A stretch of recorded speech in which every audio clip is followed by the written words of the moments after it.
Praise the Lord. सभी को जय मसीह की। परमेश्वर आपको आशीष दे। मैं प्रभु का धन्यवाद करता कि प्रभु ने मौका दिया कि मैं आप सबके साथ परमेश्वर के वचन को बांट सकूं। और आज मैं एक ऐसे पक्षी की बात करूंगा जो कि बहुत ही ताकतवर और जिसकी लाइफ से अगर हम सीख जाएं, उकाब के विषय में मैं बात करूंगा। उकाब की लाइफ से अगर हम सीख जाएं तो सच में मैं बताना चाहता हूं, आप ऊंची उड़ान लगाएंगे, कभी भी नीचे नहीं जाएंगे। परमेश्वर हमेशा आपको उकाब की तरह उड़ाता हुआ लेकर जाएगा। हालेलुया।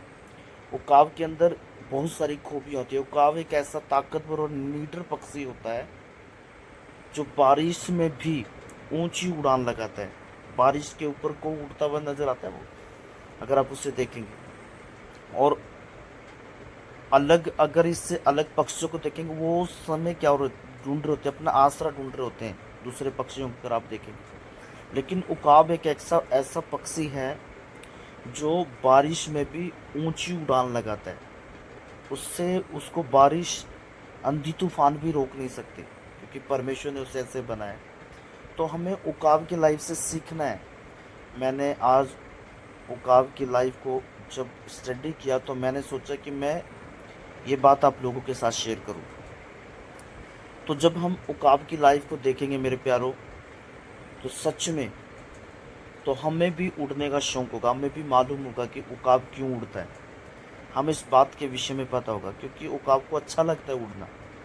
उकाब एक ऐसा नीडर और ताकतवर पक्षी इसीलिए कहते हैं। बाइबल में अगर पढ़ोगे तो बाइबल में भी 34 से 34 बार उकाब का जिक्र किया गया है। 34 से भी ज़्यादा बार किया गया होगा, लेकिन लगभग 34 बार तो बाइबल में भी उकाब पक्षी का जिक्र किया गया है। हालेलुया। जो उकाब पक्षी है वो 10,000 से 15,000 की रफ्तार में उड़ सकता है। ऐसा पक्षी है वो उकाब।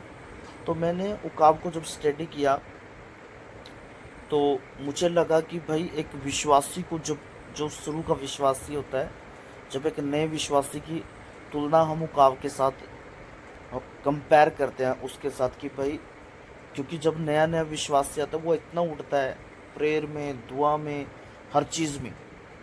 तो मैं आज आपको एक बात बताना चाहता हूँ कि उकाब को जब आप देखेंगे नहीं, जब वो उड़ता भी होगा, कभी भी आप उसको झुंड के साथ उड़ता हुआ नहीं देखेंगे। क्यों? क्योंकि वो झुंड के साथ कभी दिखाई नहीं देगा। उकाब हमेशा आपको या तो दिखेगा अकेला उड़ता हुआ, या दिखेगा एक दो अपने साथी के साथ उड़ता हुआ।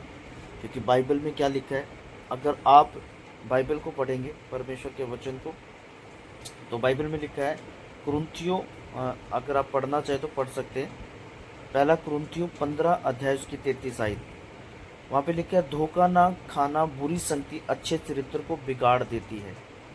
तो इसलिए उकाब पक्षी को इस बात के विषय में भी पता है कि वो कभी भी धोखा नहीं खाता। वो उकाब पक्षी को मालूम है, अगर मैं ऐसे पक्षी के साथ उड़ूंगा कि वो काम करने में बहुत ही कमज़ोर है। तो उकाब को इस बात के विषय में भी पता है कि उसको किसके साथ उड़ना है।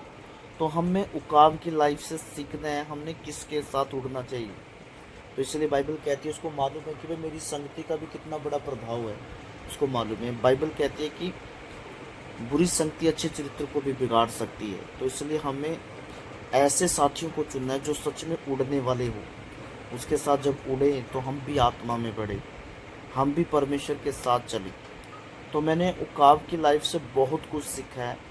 और जब मैंने इसको स्टडी किया है तो मुझे मुझे मालूम हुआ, तो मैं इस आगे करूँगा, इसके आगे बात